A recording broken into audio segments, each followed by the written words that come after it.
Gatanan ku, wani dai sunansa Malam Jangudo, to shi kuma wannan malamin maharbi ne. In ya je daji sai ya harbo giwa, ya harbo zaki, ya kawo wa matarsa su feɗe su ci. Duk sarkin namun dajin ya haɗa kansu ya ce akwai wani mutum ya tsane mu, wanda duk nan dajin mu ya tsana, mu yake kashewa, yake kashe 'yan uwanmu, ya je su ci abinci, shi ne abincinsu. To yadda za a yi mu tashi daga nan dajin, mu bar wannan 'yar tsuntsuwar, ita ce za ta yi mana maganinsa. Aka ce to a bar tsuntsuwa a kan bishiya.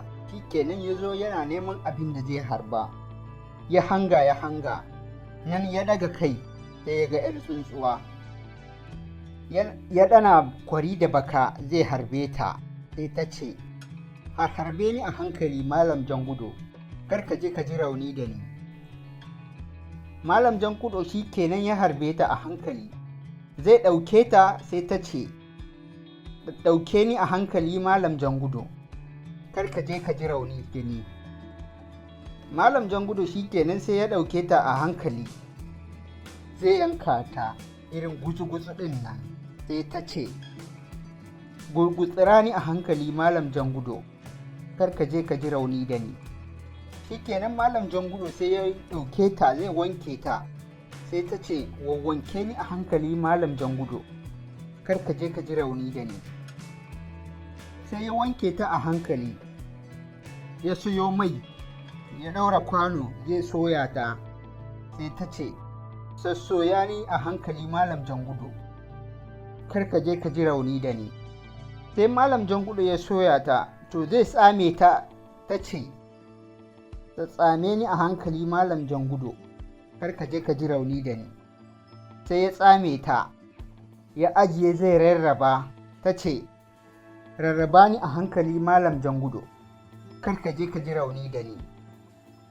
Shikenan sai ya je zai ba wa babarsa da babansa, ya ji wannan waƙar sai ya ƙi karɓa, uwar ma haka ta ƙi karɓa, duk suka ƙi karɓa, har matarsa da 'ya'yansa.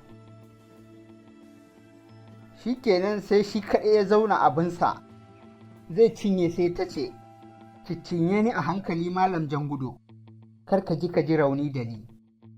Malam Jangudo ya ci a hankali, ya yi komai, zai je matsayi, sai ta ce kakkashe ni a hankali Malam Jangudo, kar ka ji rauni da ni. Sai su fasar, shi kenan sai Malam Jangudo ya suma, nan take ya mutu ƙurunƙus.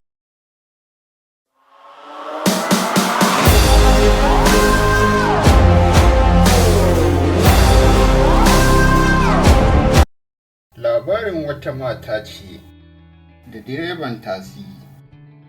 Wata mata ta shiga tasi za ta unguwa, sai ta zauna gidan gaba.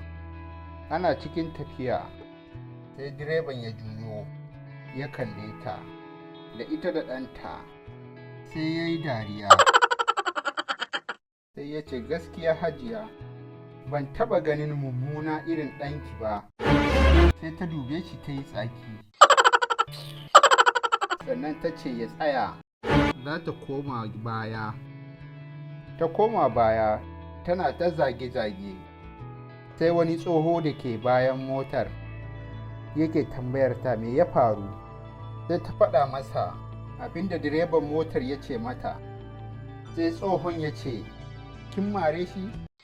Sai ta ce a'a. Sai ya ce kawo ɗan magen nan na hannunki in riƙe miki, ki je ki mare shi.